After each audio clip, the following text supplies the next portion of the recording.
Biliyorsunuz Gazze'de 2 yıla yaklaşık süredir insanlar çok ciddi bir dram içerisindeler ve son dönemde artık terör örgütü İsrail Gazze'lileri açlıkla imtihan etmeye başladı. Maalesef yüzlerce insanımız açlıkla karşı karşıya kalarak can verdiler. Gazze'deki dram artık o noktaya geldi ki insanlar bir un alabilmek için yere dökülen unları dahi toplar hale geldiler.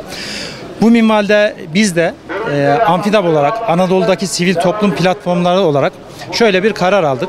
Artık Ankara'da meclise bu sözümüzü söylemeye karar verdik.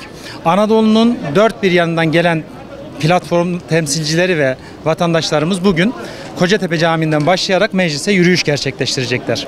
Bugün ikindi namazını müteakip namazı kıldıktan sonra caminin avlusunda Anadolu'dan gelen bütün platformlarımızın temsilcileri konuşmalarını gerçekleştirecekler. Akabinde de kortej halinde on binlerce insanımızla birlikte yürüyüşe geçeceğiz ve meclisin karşısına kadar yürüyeceğiz. Burada taleplerimizi de getireceğiz. Öncelikli olarak Gazze'ye insani yardım koridorunun açılması noktasında meclisi görev almaya davet edeceğiz. Şu an artık yeter dediğimiz bir noktaya geldik.